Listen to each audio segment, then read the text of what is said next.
পালাবদলের পদ্মাপারে নির্বিচারে সংখ্যালঘু নির্যাতন। ইউনুস জামানায় বাংলাদেশে অবাধেই ধর্মান্তরণ। ফের ভাইরাল হিন্দু মহিলাকে জবরদস্তি ভিডিও, ইসলাম ধর্ম গ্রহণ করতে চাপ দেওয়ার অভিযোগ। আমাকে প্রস্তাব দিতেন যে তুমি মুসলিম হয়ে যাও, তোমাকে আমরা পড়াবো, প্রাইভেট ইউনিভার্সিটিতে পড়াবো, তারপর ব্যাংকে চাকরি দিব, তারপর ব্যাংক থেকে 1 কোটি টাকা লোন নিয়ে তোমার নামে ফ্ল্যাট কিনবো। আমি মুসলিম হতেও চাইনি, আমি আমার জন্ম সংস্কৃতি ত্যাগ করতে চাইনি। আর কোনো বৃদ্ধ লোক, এমনকি রফিক ভাইকেও আমি বিয়ে করতে চাইনি। আমি আমার স্বামীকে যথেষ্ট ভালোবাসি। তারপর গতকালকে আমার ধৈর্যের বাঁধ ভেঙে যায়। নার্ভাস হয়ে সব্যসাচী দাদাকে সোজা মেসেজ করে দেই যে আমাকে এই বাসা থেকে এই উইকের ভিতরে বের করতে হবে, কারণ আপুর সত্যি সিলেট যাওয়ার কথা। বা যারা তোমাকে জোরপূর্বক ধর্মান্তর করার চেষ্টা করেছে তাদের কি তুমি শাস্তি চাও না? আমি কি কোনো হুজুর নিয়ে আমি শাস্তি চাই, কিন্তু আমার তো শাস্তি দেওয়ার কোনো ক্ষমতাই নেই। অবশ্যই তোমার ক্ষমতা আছে, তুমি এটা শাস্তি এটা হবে এবং ওনার বিরুদ্ধে আজকে আইনগত ব্যবস্থা হবে।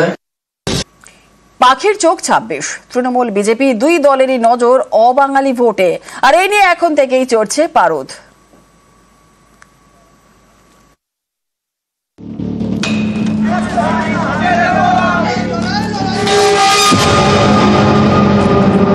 যারা বলে বিহার ইউপের লোকেরা গুন্ডা, এরা এসে এখানে দাঙ্গা বাঁধায়, মারপিট করে, বিদেশি বলছে, বহিরাগত বলছে, তাদের ভোটার লিস্ট থেকে বাদ দেওয়ার কথা বলছে, সেই বিহার ইউপির লোকেরা কি ভোট দেবেন মমতা ব্যানার্জিকে? যিনি বাংলায় কথা বলেন তিনিও জানেন লক্ষ্মীর ভান্ডারের মর্ম, যিনি হিন্দিতে কথা বলেন তিনিও জানেন, যিনি অন্য ভাষায় কথা বলেন তিনিও জানেন। এখন বিজেপি বারবার এই ধর্ম ভাষা এই ভেদাভেদ করার চেষ্টা করে, কিন্তু বাংলার মাটিতে দাঁড়িয়ে এগুলো সফল হবে না। জাতীয় স্তরে হিন্দি বলয় বিজেপির শক্তিগড়, কিন্তু পশ্চিমবঙ্গে অবাঙালি ভোট ব্যাংকে সেই দাপট আর বিজেপির নেই। 24 লোকসভা ভোটের ফলেই এটা স্পষ্ট। যে ভোট প্রধানমন্ত্রী বাছাইয়ের ভোট, যে ভোটে বিজেপির মুখে শুধুই মোদির নাম, সেই লোকসভা ভোটেও এ রাজ্যে অবাঙালি বেল্টে ধাক্কা খেয়েছে পদ্ম শিবির। আসানসোল, বর্ধমান, দুর্গাপুর, বারাকপুর এবং মেদিনীপুরের মতো লোকসভা কেন্দ্রে হিন্দিভাষী ভোটারের সংখ্যার তুলনায় বেশি। 2019 সালে এই সব কেন্দ্রে জেতে বিজেপি, 2024-এ এই 4 কেন্দ্রেই বিজেপির থেকে ছিনিয়ে নেয় তৃণমূল। এরপরেও হিন্দিভাষীদের ভোটের দিকে বাড়তি নজর দিচ্ছে তৃণমূল, কারণ হিন্দিভাষীদের ভোট বড় ফ্যাক্টর এমন বেশ কয়েকটি বিধানসভা কেন্দ্রে তারা পিছিয়ে। 24 লোকসভা ভোটের ফলের নিরিখে শিলিগুড়ি, ইংরেজবাজার, আসানসোল উত্তর, আসানসোল দক্ষিণ, দুর্গাপুর পশ্চিম, বিধাননগর এবং কলকাতার শ্যামপুকুর, জোড়াসাঁকোর মতো বিধানসভা কেন্দ্রে পিছিয়ে তৃণমূল। হাওড়া, উত্তর 24 পরগনা, পশ্চিম বর্ধমান এবং কলকাতার একাধিক হিন্দিভাষী প্রধান বিধানসভা কেন্দ্রে তৃণমূল এগিয়ে থাকলেও হাড্ডাহাড্ডি লড়াই হয়েছে। 26 বিধানসভা ভোটের আগে এই সব এলাকায় বাড়তি নজর দিচ্ছে তৃণমূল। জনসংযোগে জোর দিতে তাদের বিভিন্ন সাংস্কৃতিক অনুষ্ঠানে যাচ্ছেন ঘাসফুলের নেতারা। নিশ্চিতভাবে বাংলা, বাঙালি, বাংলার ঐতিহ্য, ইতিহাস, সংস্কৃতি এবং যারা বিভিন্ন কারণে বহুদিন ধরে বা কাজের সূত্রে বা কোনো কাজে বাংলায় থাকেন তাদের আপন করে নেয়। আবার বহু বাঙালিও দীর্ঘকাল অন্য রাজ্যে থাকেন। আমরা এইটুকু বলি, আমরা এখানে সকলের, সব ভাষার, সব ধর্মের মানুষের সমান উন্নয়ন। যারা বলে বিহার ইউপের লোকেরা গুন্ডা, এরা এসে এখানে দাঙ্গা বাঁধায়, মারপিট করে, বিদেশি বলছে, বহিরাগত বলছে, তাদের ভোটার লিস্ট থেকে বাদ দেওয়ার কথা বলছে, সেই বিহার ইউপির লোকেরা কি ভোট দেবেন মমতা ব্যানার্জিকে? যতই চালাকি করুন উনি, কীর্তি হাজার উন্নয়ন করে দেবেন না শত্রুঘ্ন সিনহা করে দেবেন? করলে দিলীপ ঘোষরাই করবে।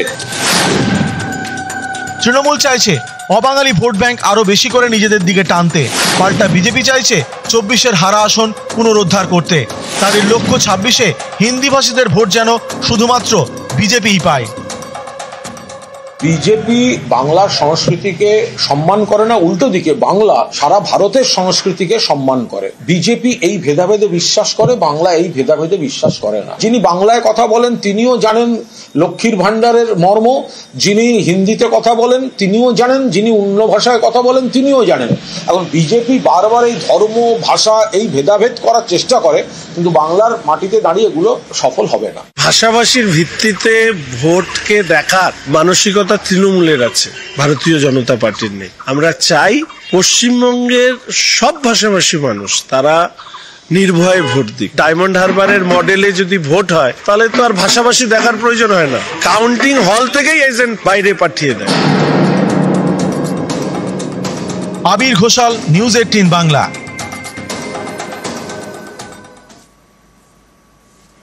26-এর টার্গেটে তুমুল বাগযুদ্ধ। দিল্লির মডেলে বাংলায় বদল বলে দাবি শুভেন্দুর। হলদিয়ার সভা থেকে বাংলায় পালা বদলের ডাক শুভেন্দুর। আর শুভেন্দুকে পাল্টা খোঁচা তৃণমূলের। বিজেপি মানেই সার্কাস বলে কটাক্ষ জয়প্রকাশে।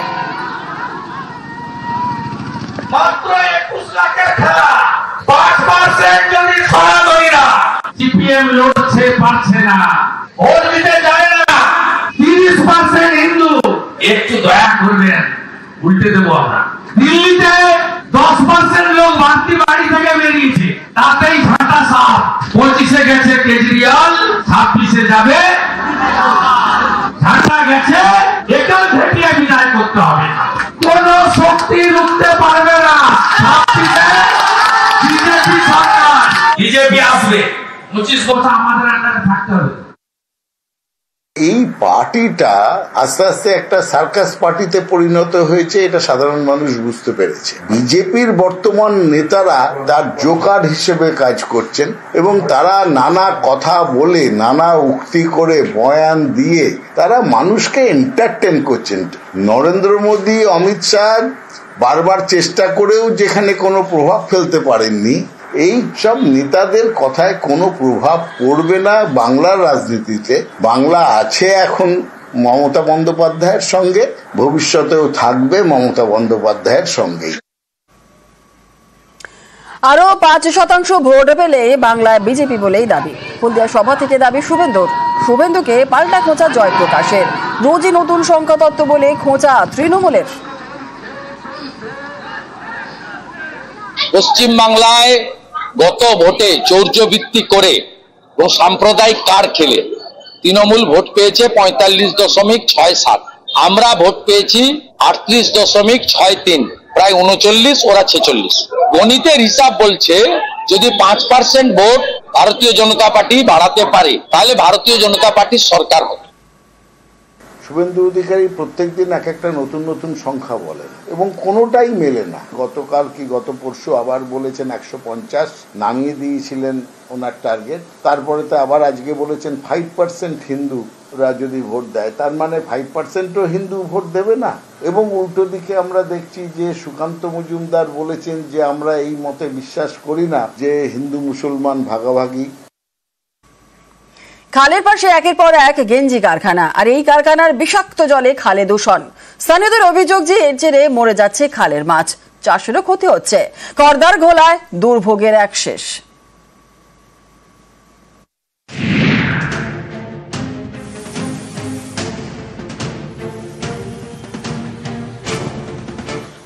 উত্তর 24 পরগনার খড়দার ঘোলা। এখানকার বিলকান্দা 1 নম্বর পঞ্চায়েত এলাকা দিয়ে বয়ে গিয়েছে নোয়াই খাল। এই খাল পাড়ে একের পর এক গেঞ্জি কারখানা। এই সব কারখানা থেকে বেরোয় রাসায়নিক মেশানো জল, যা মেশে নোয়াই খালে।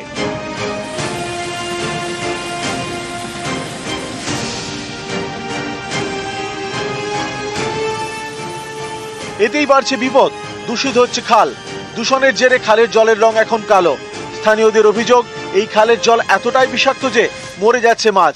এ নিয়ে স্থানীয় পঞ্চায়েত এবং বিডিও অফিসে জানিয়েও কাজ হয়নি। সবারই অসুবিধা, আগে সবাই স্নান করতো, মাছ টাছ ধরতো, সবই।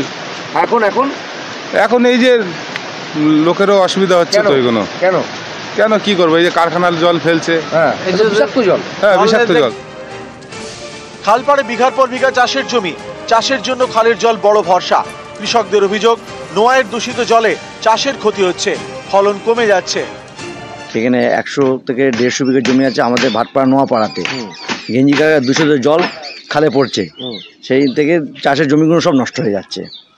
বারে বারে আমরা এডিও অফিসকে জানিয়েছি, বিডিওকে জানিয়েছি, কোনো কাজ হয়নি। পঞ্চায়েতকেও জানিয়েছি, বহুবার চিঠি দিয়েছি যে একটা কমন ইটিপি প্ল্যান করার জন্য। কেউ চিঠি দেওয়া হয়েছে, আমাদের মন্ত্রী মহাশয় যে আছেন এখন বর্তমানে আমাদের বিধায়ক, ওনাকেও চিঠি দেওয়া হয়েছে। একটা কমন ইটিপি প্ল্যান্ট, আমরা একটা জায়গাও দেখেছিলাম যে জায়গাটা আমরা দেবো, কিন্তু ইটিপি প্ল্যান্টের খরচাটা জয়েন্ট কোলাবোরেশনে হবে, এরকম একটা প্রপোজাল দিয়েছিলাম, কিন্তু সেটা তো কোনো রকম কিছু হয়নি।